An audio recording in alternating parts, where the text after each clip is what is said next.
بارگاہ حق میں شفاعت کیجئے یا رسول اللہ صلی اللہ علیہ وسلم کہ خاصا بوجھ ہے ہم پہ نفس کی ظلمت کا۔ سنا ہے میں نے وَلَوْ أَنَّهُمْ إِذْ ظَلَمُوا أَنفُسَهُمْ جَاءُوكَ۔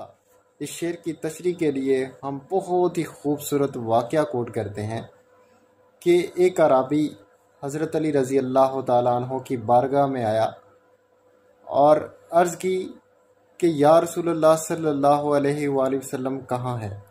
تو حضرت علی رضی اللہ تعالیٰ عنہ نے ارشاد فرمایا کہ آپ صلی اللہ علیہ وآلہ وسلم کے وصال مبارک کو 3 دن گزر چکے ہیں۔ تو وہ شخص آقا پاک صلی اللہ علیہ وآلہ وسلم کے روضہ رسول پر تشریف لے جاتے ہیں اور وہاں پر قبر انور کی مٹی اٹھا کر اپنے سر پر رکھ کر فرماتے ہیں یا رسول اللہ صلی اللہ علیہ وآلہ وسلم، یہ جو کلام اللہ پاک کی ذات نے آپ پر نازل فرمایا ہے، اس میں اللہ پاک نے ارشاد فرمایا وَلَوْ أَنَّهُمْ إِذْ ظَلَمُوا أَنفُسَهُمْ جَاءُوكَ۔ اور اگر یہ لوگ اپنی جانوں پر ظلم کر بیٹھے تھے تو انہیں چاہیے تھا کہ وہ آپ صلی اللہ علیہ وآلہ وسلم کی بارگاہ میں خدمت میں آ جاتے اور اپنی مغفرت کی سفارش طلب کرتے۔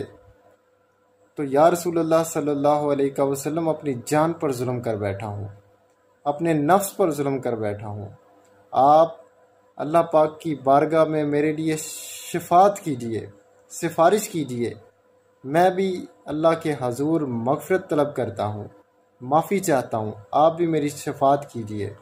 آپ کو اللہ پاک کی ذات نے شفاعت کی جو اذن بخشا ہے اس کے ذریعے سے میری شفاعت فرمائیے۔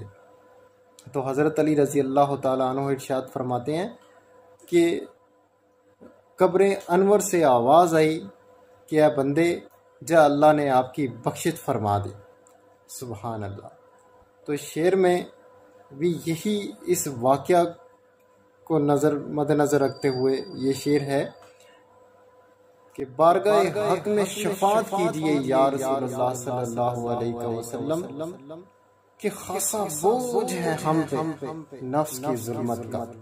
سنا ہے میں نے وَلَوْ أَنَّهُمْ إِذْ ظَلَمُوا أَنفُسَهُمْ جَاءُوكَ۔ سورۃ النساء آیت نمبر 64۔ آپ کی توجہ کا بے حد شکریہ۔ السلام ورحمۃ اللہ وبرکاتہ۔